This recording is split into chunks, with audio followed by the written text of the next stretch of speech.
நம்ம Ashwin sweets and snacks export பண்றதுக்கு 7373041434 மற்றும் www.ashwinsweets.com கான்டாக்ட் பண்ணுங்க.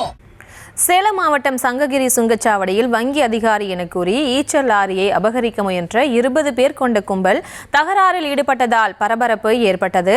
5 மாதமாக வாகன கடனுக்கு தவணை கட்டாத நிலையில் HDFC வங்கி அதிகாரி என கூறிக்கொண்டு தொடர்ந்து தங்களை துன்புறுத்துவதாக லாரி ஓட்டுநர் வேதனை தெரிவித்தார். இது தொடர்பான அந்த காட்சிகளை பார்க்கலாம்.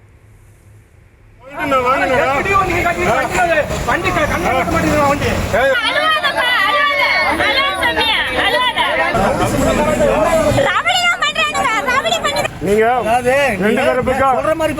யாருக்கு வேலை பாக்குறீங்க? மக்களுக்கு வேலை பாக்குறீங்க, யாருக்கு வேலை பாக்குறீங்க? அப்படியே நான் சொல்லும் போதே ஐயோ எதுக்கு சொல்றீங்க? கொடுத்து வச்சிருக்கியா? சேலம் பைபாஸ்ல 2 பேரு பைக்ல ஓரங்கட்ட சொல்லி சொன்னாங்க. ரைட் சைடு வந்து எதுக்காக ஓரங்கட்ட சொல்றீங்க, என்ன விஷயம்னு கேட்கும்போது ஓரங்கட்டுங்க சொல்றேன் அப்படின்னாங்க. இல்ல நீங்க யாருன்னு சொல்லுங்க. அவங்க பாக்குறதுக்கு கொஞ்சம் வினோதமா தாடி வச்சிட்டு இருந்தாங்க, ஹெல்மெட் போட்டிருந்தாங்க. அதனால நீ யாருன்னு சொல்லுங்க, என்ன விஷயம்னு சொல்லுங்க அப்படின்னா நாங்க பேங்க்ல இருந்து வந்திருக்கோம் அப்படின்னு சொல்லி சொன்னாங்க. ஏற்கனவே ஒரு 10 நாளைக்கு முன்னாடி இது மாதிரி ஒரு இன்சிடென்ட் இப்படித்தான் ஒருத்தர் வழி மறிச்சாருங்க.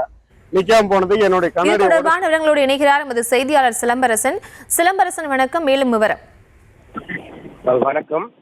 சேலத்தில் குழந்தைகளோடு குடும்பத்தோடு வாகனத்தை வங்கி அதிகாரிகள் என கூறி பறிமுதல் செய்ய முயன்றதால் அவர்களுக்கும் அந்த வங்கி அதிகாரிகள் என கூறியவர்களுக்கும் கடும் வாக்குவாதம் ஏற்பட்டது. சேலம் மாவட்டம் சங்ககிரி அருகே உள்ள சுங்கச்சாவடி அருகே பட்டப்பகலில் 20க்கும் மேற்பட்டோர் வங்கி அதிகாரிகள் என கூறி அந்த குடும்பத்துடன் அந்த வாகனத்தை பறிமுதல் செய்ய முயன்றதால் பெரும் பரபரப்பு ஏற்பட்டது.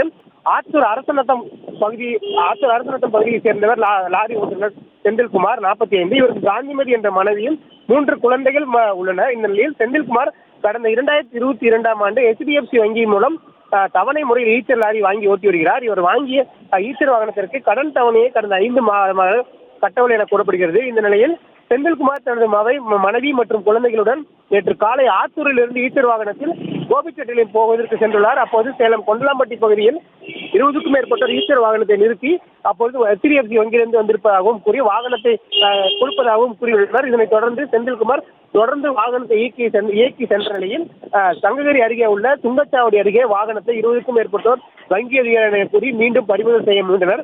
உடனடியாக செந்தில்குமார் காவல்துறையினருக்கு கொடுத்த தகவல் அடிப்படையில் விரைந்து வந்த காவல்துறையினர் விசாரணை மேற்கொண்டனர். மேலும் செய்தியாளர்கள் தகவல் தெரிவித்திருப்பதாக தெரிவித்த நிலையில் செய்தியாளர்கள் வருவதற்கு முன்பு அவர்கள் அந்த பகுதியில் இருந்து கலைந்து சென்றனர். இதனால் அப்பகுதியில் பெரும் பரபரப்பு ஏற்பட்டது. விவரங்களுக்கு நன்றி சிலம்பரசன். நம்ம Ashwin sweets and snacks export பண்றதுக்கு 7373041434 மற்றும் www.ashwinsweets.com கான்டாக்ட் பண்ணுங்க.